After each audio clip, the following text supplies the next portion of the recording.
I'd like to welcome you for decluttering to organize for any problem in life. You're probably going to wonder how I've gotten through so many different problems and challenges in life, and I'm just basically discuss some of the key ingredients on what's got me through is ingredients in life, and it's for me pretty huge because as I was discussing, I was you know a hoarder for a long time. I've gone through cold abuse. I've gone through, um, shoot, change of belief system here recently. I've gone through two divorces and one bad marriage, all dealing with battering and not knowing how to make good choices and realizing that, people always had power and control over me. And that happened a lot throughout my life. And I did corrections, I think, as a matter of having a sense of not necessarily control over folks, but, I had some sense of organization and it was standard and there was rules and regs to go by, and I enjoyed corrections and what it involved, and that people who had harmed me or whatever in that past, and I never realized it till then that I had always lived with the issue of power and control and the issue of not being able to have some sense of control over my life, or not having enough belief in myself that I could do things, or thinking I was lower than anybody else. And just even though God gave me a lot of great features and attracted a lot of great folks into my life, I have to admit I made a lot of poor choices in life, and I've lived with a lot of poor choices, and I'm living with some of them now. But the whole point is there are certain factors that have got me through all these, and now that I am coming out of them, and coming out of it the other end, after I'll be 55 next week, and it's after 55 years, you are finally learning that the thing about why your life was such a certain way, or why your life was you gotten through so much. I have to admit a lot of it was something guided me beyond myself, I guess. And I just, to kind of put that all into perspective, my name is Andrea. I'm a sensible lady. Put the sensible and sensible, and help you declutter the clutter of your life through my clutter, which I have had plenty of clutter.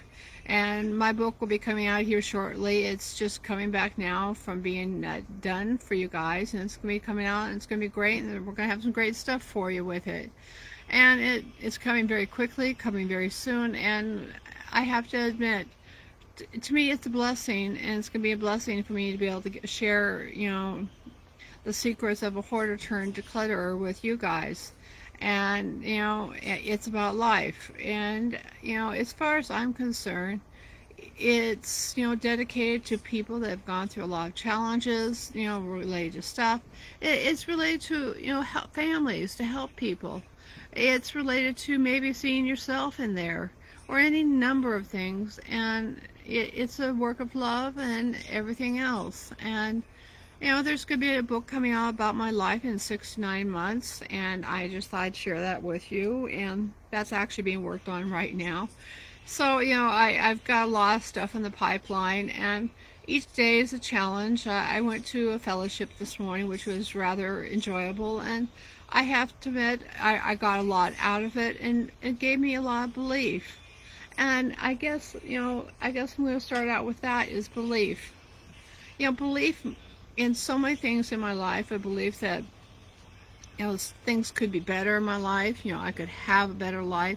It was a huge thing for me in my life, because having grown up as a child in a cult, with not a lot of stuff, and having to scrounge for food and all numerous number of things, the only thing I could see was, I always daydreamed back then, there's got to be a better life than this, and all sorts of things. And I did have a better life with a good Christian. I call her my mom. She is my mom, and she's no longer on this planet, but I admit, and I have a lot to give to her.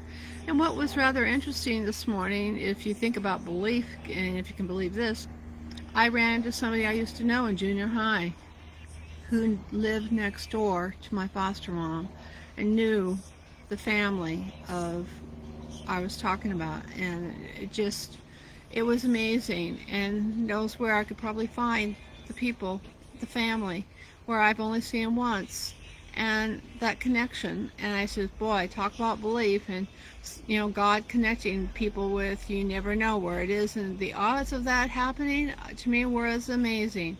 And I can only say about that is that I find that amazing, and it just made my heart. And can you believe he actually apologized to me for the way I was treated? And I explained to him how different I was in junior high because of what I was going through. And I never thought much of it because I blocked so much of it out in my life. And another, if I was to look at that, another key ingredient is hope. Hope is huge. Hope for a better life, a hope for, seeing things through that, a hope of being around positive people, the hope of life being better than where I'm at, and all the different challenges and changes and folks that I'm being surrounded with in the last 4 months is great.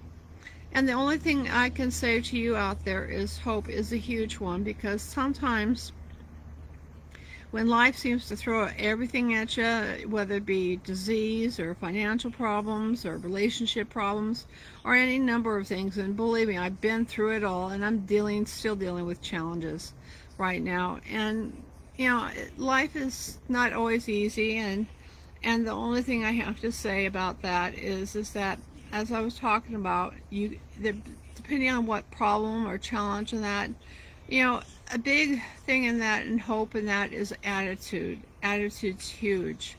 I'm probably not preaching to the choir, telling you anything you may not have heard before, but these are things that have helped me organize my life as far as, me being able to get through anything and challenges and everything else, and as such as that. And then another big one is putting one foot in front of the other. Sometimes in life I've found myself, looking back, when I got the job as a corrections officer, and I sent out, back then you had to mail out applications and do resumes, and there wasn't the digital age back then when I was a corrections officer. So I mailed applications and resumes and my letters of recommendation throughout the entire state where I lived. And I got offers to come to, interviews, oral boards, what they were known as back then. And when I went to them and everything else, I went to one. I was number 2 on the list. After that one, I had to go clear up to a town hundreds of miles away, because they usually put prisons not necessarily in public areas. But I came number 2, and they were going to hire 2 officers, and I was, but they only hired 1, so I didn't get that job, but that was close.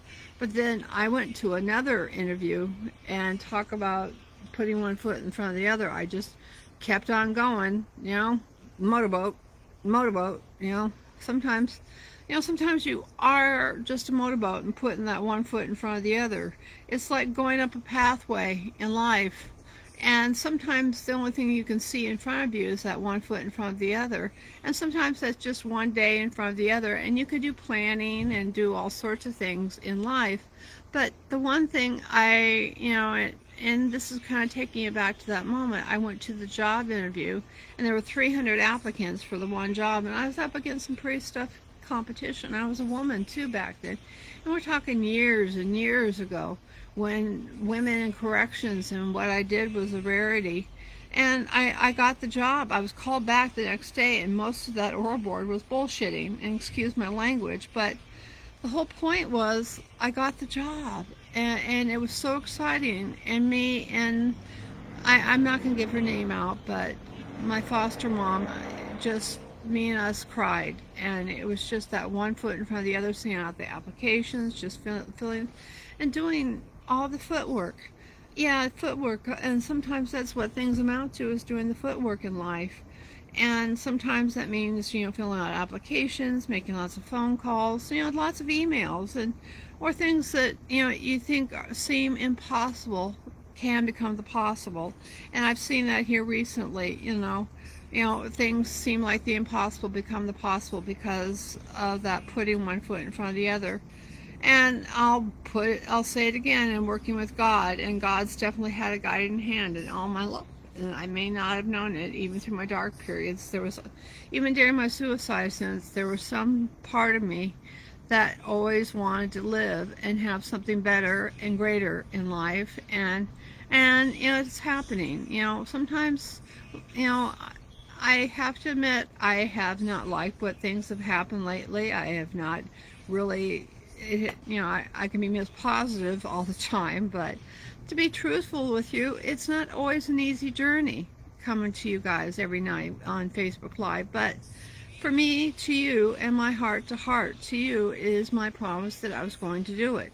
I do it no matter what. Sometimes I don't feel so good, but you know what?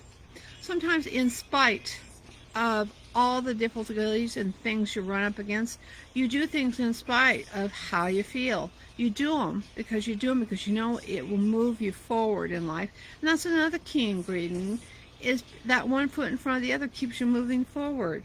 And then persistence. Yeah, persistence. That's a huge one. I've been so persistent that sometimes I've been hard-headed and it's hard to get it through my head. And what I went to this morning, they had to stop me a lot of times and put things into perspective. And I learned. And one of the key ingredients about too and persistence is I've learned to accept things and feedback, and or sometimes known as criticism or whatever you want. I don't take offense to it, and that's huge for me, because I used to get very angry and pissed off about when folks used to criticize me. But you know what, I've learned to listen, and that really helps me too. That's another key factor, is learning to listen to folks and listen to you too, and your feedback from you guys, and what I hear from you, I try to incorporate and make things better. There's things I'm learning, and I'm still learning, and things I've got to do tonight. But I spent the day resting because I needed to rest. But the thing is I need to keep that one foot in front of the other.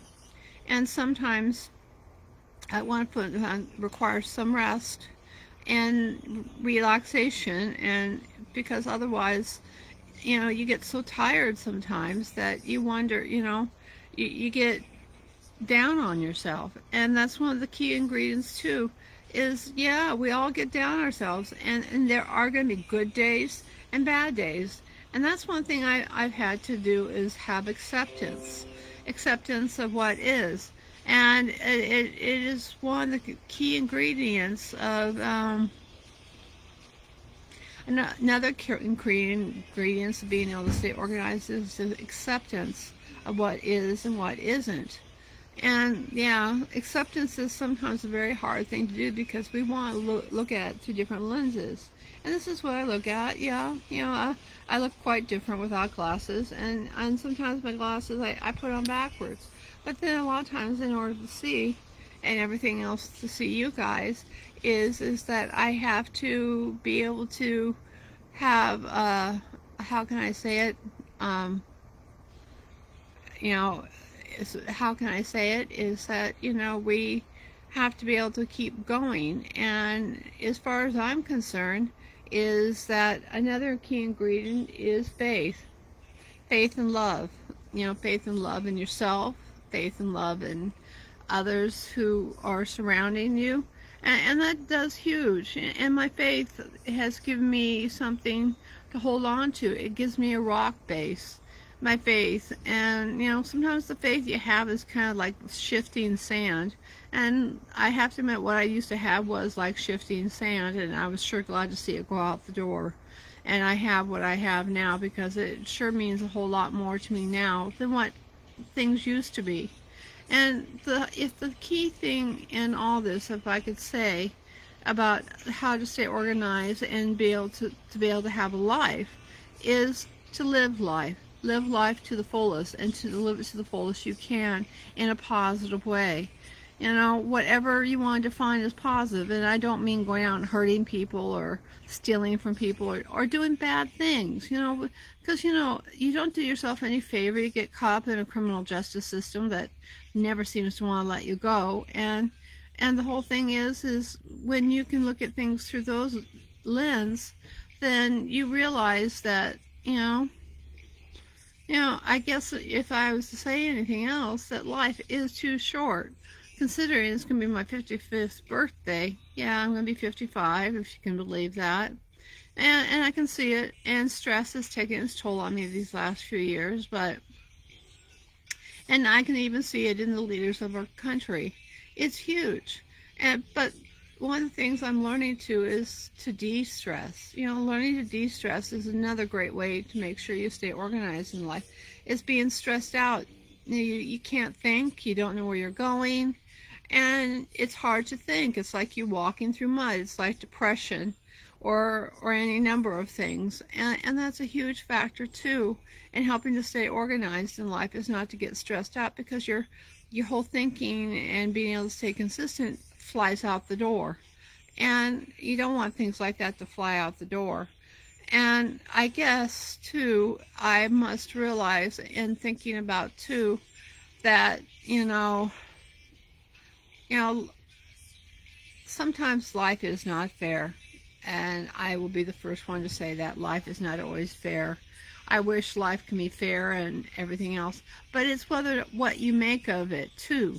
You can say to yourself, well, really, I'm not going to do anything. I'm just going to sit here and say, I can't do anything because this has happened in my life. Well, you know what? That's not going to work. It does not work. The only thing that gets you is depressed and in mental institutions, and I've been in plenty of them, because that's the way I felt. But I don't feel that way anymore. I feel like life's worth living. To be full of life. I love having life, because God is putting positive people around me. He's doing things that I can't believe that are happening. And believe me, to me, it's only a God thing. All these things, and the one thing I told you about this morning, I had no clue, and it's sure a small world.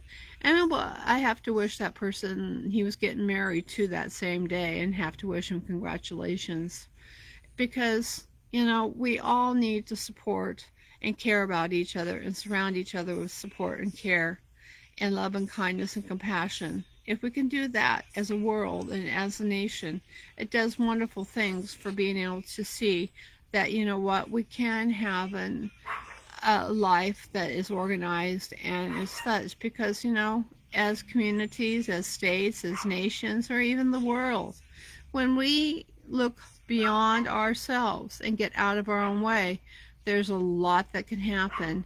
And just going back to that one foot in front of the other, and just thinking that life is worth living, is huge. And with that, I wish you a great Declutter's Delight for Life. Have hope, have peace and tranquility and love. And I will see you back here tomorrow night, and have a great one. And God's love to you all, and Godspeed.